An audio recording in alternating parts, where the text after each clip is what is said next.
This is a weird story that happened back when I was a teenager.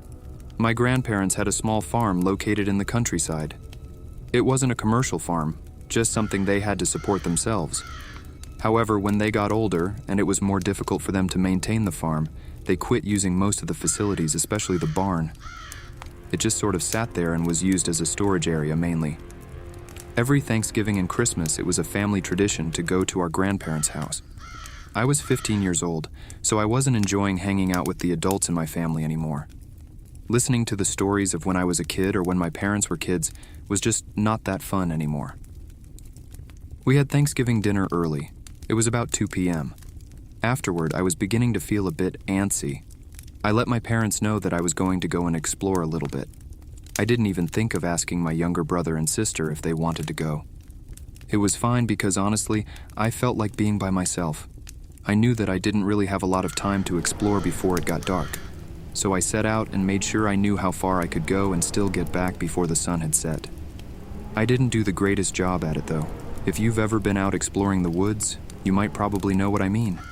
You can get easily fascinated with the woods and the hills and lose track of time. It got very, very dark before I was anywhere close to being home. By the time I got back to the farm, it had been dark for at least an hour. I had never been out by the barn when it was dark outside. It looked incredibly creepy. Being a teenage boy, of course, I like scary things. The thought then came to me that if the barn was creepy looking on the outside, it must be really creepy on the inside. I decided to check it out. Getting into the barn was simple. My grandparents rarely locked the door of their house, much less thought about locking the barn. They lived in a safe area where crime was pretty low. The barn did have one of those heavy wooden locks on it. I honestly have no idea what they are called, but I was able to pull the wooden beam up. When I opened the barn door, it made a horribly loud creaking noise. I knew my grandparents had likely not been in the barn for years, so I was surprised I was able to get the door open at all. I figured the hinges had to nearly be rusted shut. As I mentioned, the barn was old, and even when it was in use, my grandparents would only have been in it during the day. So there was no light. Thank God that I live in the era of smartphones though, because of course I had a flashlight on my smartphone. I turned on the flashlight and just marveled at the creepiness. If dark is creepy, then just a minor amount of light is much creepier. I was fascinated by all the tools. So many sharp objects, most of them were hanging up. However, there was a small hatchet lying on a workbench. It was discolored, and on closer inspection I realized that it was coated in dry blood. I don't know much about slaughtering animals, but I knew that my grandparents used to do it often. So I figured that the hatchet was used for that purpose, and they never cleaned it. The barn had a loft that was filled with hay. I decided to climb the ladder and check it out. When I was shining the light around, it reflected off something buried in the hay. I was wondering if it was another tool or something and decided to check it out. Going over to it, I began moving the hay. I screamed when the empty eye sockets of a long dead corpse were staring directly at me. I fell backwards and nearly fell off the loft. I quickly climbed down the ladder and ran out of the barn without closing the door. I rushed into the house and told my parents and grandparents about what I had seen. My father, a huge man, like Roman Reigns sized, went out to confirm what I told him. My grandparents phoned the sheriff's office. The body had been in the loft for about 3 years. It had several hatchet wounds on it that the police told us were caused by the hatchet I had seen on the bench, the same one I had picked up. So not only had I found a dead body, but I held an actual murder weapon in my hand. That was truly disturbing to me. But it wasn't nearly as disturbing as the realization my grandparents had that they had lived in the house for 3 years without knowing a dead body was in the barn. No one was ever caught, and we to this day have no idea who killed that man and why. I came from a small town. I thought that going to college right out of high school was intimidating, but I went to a huge college with an enrollment of over 50,000 students. It was crazy to me how active the campus was all the time.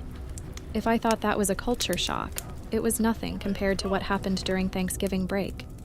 I didn't have the kind of money to be able to go home, so I remained in my dorm room alone during the break.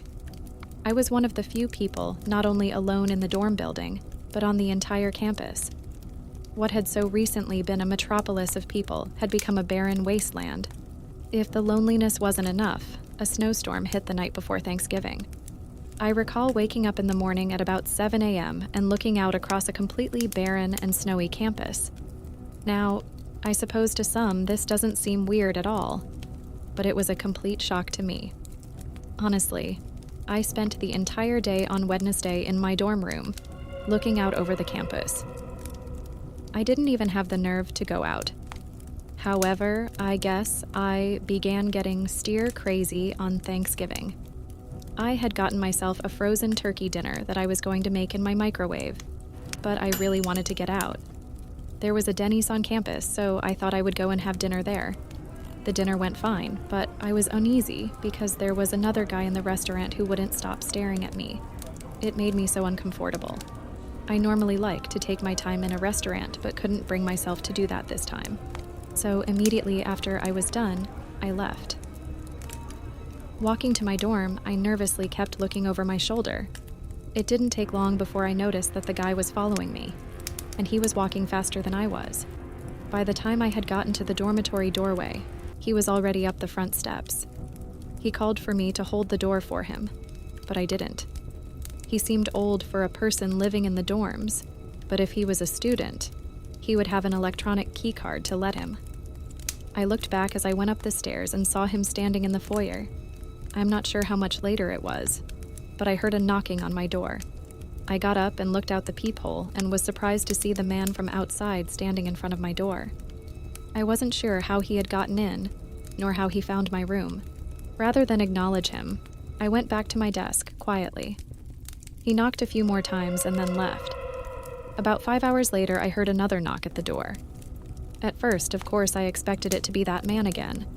However, when I looked through the peephole, it was the campus police. I let them in. One of the other students that was in my dorm building had been attacked earlier in the day, and they wanted to know if I had seen anything suspicious. I explained my experience to them. They had arrested a suspect, and I had to go with them to see if I could identify the person. It indeed was the man who had followed me home from the Denny's. He apparently had gone door to door knocking and hadn't known where I was. He eventually came across someone who opened their door, and the person who did paid a terrible price. I moved out of my parents' house right when I turned 18. Nothing against them, I just wanted to live by myself and live in the city.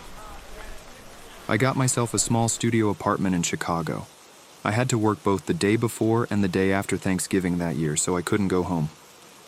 Instead, I had a lonely day at home in my own apartment.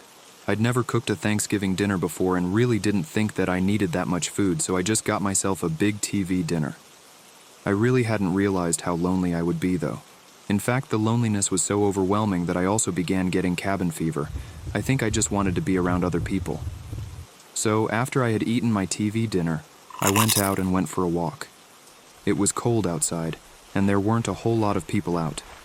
Since I had moved to the city, it was the first time I had not seen literally swarms of people everywhere. I walked around on the street by the bars, but knew I wouldn't be able to get into any of them. I was out for quite a while before I decided I just wanted to go back to my apartment and be warm. So I headed back. When I got to my apartment, I put the key in the lock. I opened the door and went in. My apartment was a studio, and the only other room it had in it was a bathroom. Having walked around the city for a couple hours and not having gone into any buildings, I really had to go to the bathroom. I always kept the bathroom door closed. I went in and didn't turn on the light. I just used the light from the rest of the house. When I was peeing, I got the strangest feeling. I felt very uncomfortable and like someone may have been watching me. My bathroom, strangely enough, had a window in it. It was on the wall of the shower. So I turned to look out the window and expected to see a bird or something. Instead, I came eye to eye with the form of a person behind the translucent shower curtain. It was a person, and he was looking directly at me. Startled, I fell backward. He opened the shower curtain. I scurried backward out of the bathroom. I made it to my feet and went for the door. However, before I got out, I felt the man grab me from behind. I struggled, but all he did was take me and throw me across the room. He then left the apartment and the door slammed behind him. I got up as quickly as I could and locked the door. I then phoned the police. It didn't do any good, really. I noticed several items from my apartment were missing. Apparently, the guy was a burglar and didn't expect me to come back. I just caught him in the act, and he likely wasn't intent on harming me specifically.